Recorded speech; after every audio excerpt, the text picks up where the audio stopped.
orang sebenarnya bisa baca atau nggak bisa baca sesuai hadis dan Quran? Alhamdulillah, ada juga yang berani VN.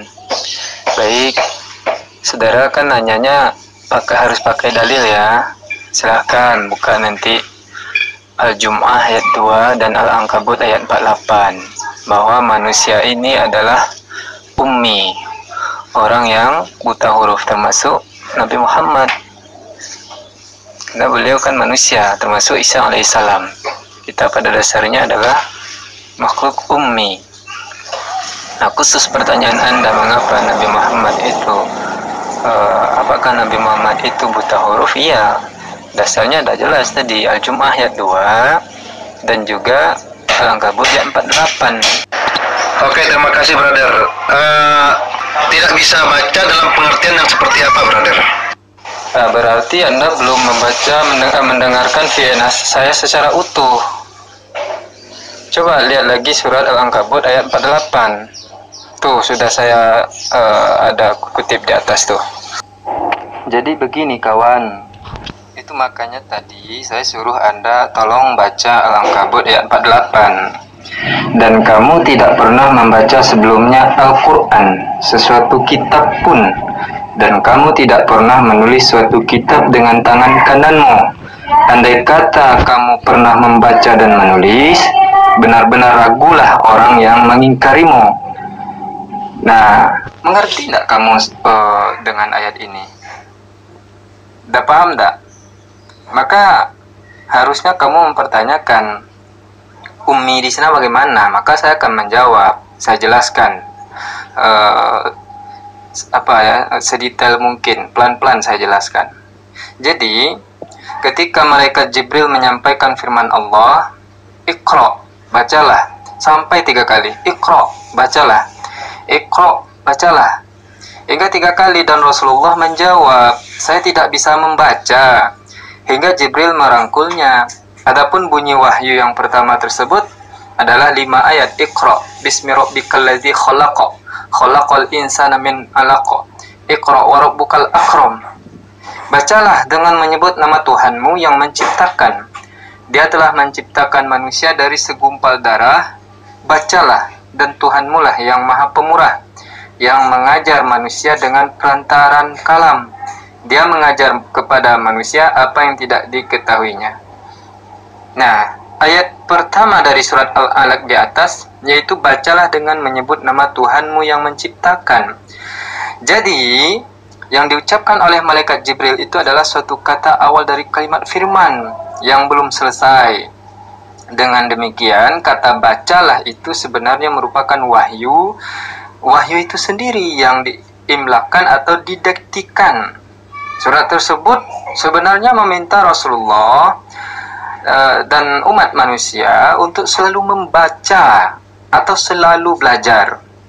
Dan manusia hendaklah selalu mengingat bahwa sebenarnya ilmu itu datangnya atau sumbernya berasal dari Allah. Allah yang memiliki, Allah maha memiliki ilmu. Begitu.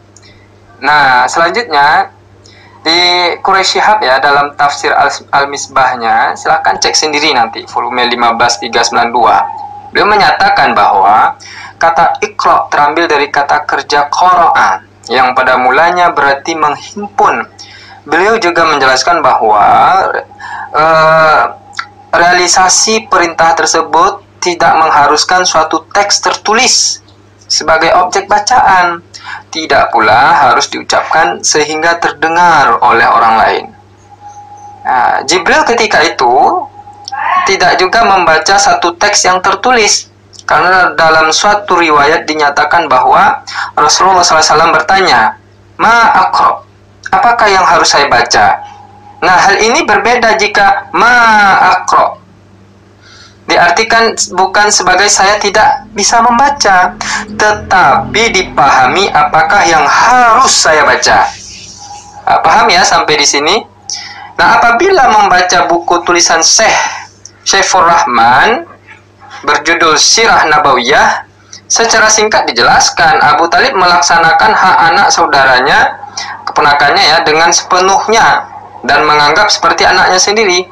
Bahkan ia lebih mengendalikan kepentingan Nabi Muhammad SAW daripada anak-anaknya sendiri. Ini mengkhususkan perhatian dan penghormatan. Nah, dengan demikian, saudara, jelaslah bahwa Abu Talib sangat menyayangi keponakannya itu. Walaupun dari berbagai sirah tidak pernah dijelaskan jika Nabi Muhammad pernah sekolah atau belajar ketika masih kanak-kanak, akan tetapi muncul pertanyaan besar dan ada kejanggalan jika Abu Talib itu sangat menyayangi Nabi Muhammad, bahkan melebihi anaknya sendiri. Nah, mengerti ya sampai di sini?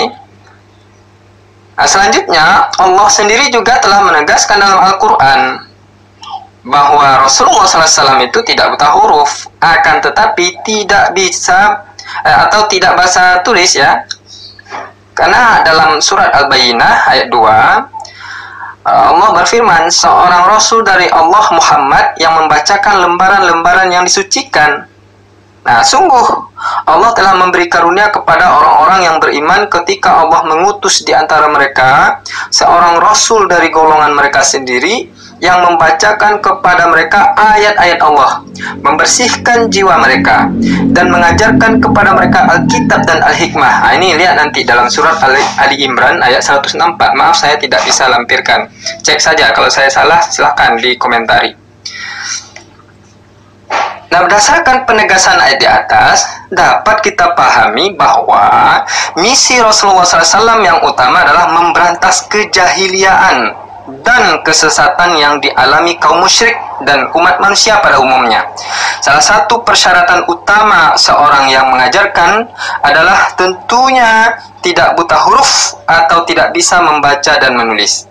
Nah, dari uraian saya tadi, yang saya bahas tadi, baik analisis terhadap ayat-ayat Al-Quran maupun analisis terhadap beberapa riwayat hidup Rasulullah, jelaslah bahwa istilah An-Nabi Al-Ummi bukanlah berarti Nabi yang buta huruf, melainkan berarti Nabi yang tidak pernah membaca kitab Allah sebelum Al-Quran, atau Nabi dari kalangan Ummiyun yang belum pernah menerima kitab Allah sebelum Al-Quran. Jadi terjemahan Ummi dalam bahasa Indonesia bukanlah buta huruf, melainkan buta kitab. Nah, para ulama abad pertengahan ini juga dikembangkan pengertian bahwa Rasulullah SAW benar-benar tidak dapat membaca dan menulis. Mungkin dengan tujuan agar umat Islam yakin bahwa Al-Quran itu bukan karangan Rasulullah. Karena orang yang buta aksara yang bagaimana yang bisa mampu membuat Al-Quran yang sehebat itu, yang membuat firman-firman sehebat itu. Ini juga ada kaitan dengan Al-Ankabut ayat 48 saya sampaikan tadi. Allah sengaja mengutus Nabi dan Rasulnya dari kalangan ummi, ya, supaya apa? Supaya orang nanti tidak mengatakan, memfitnah Rasulullah, engkaulah yang telah membuat Al-Quran. Begitu maksudnya, paham ya?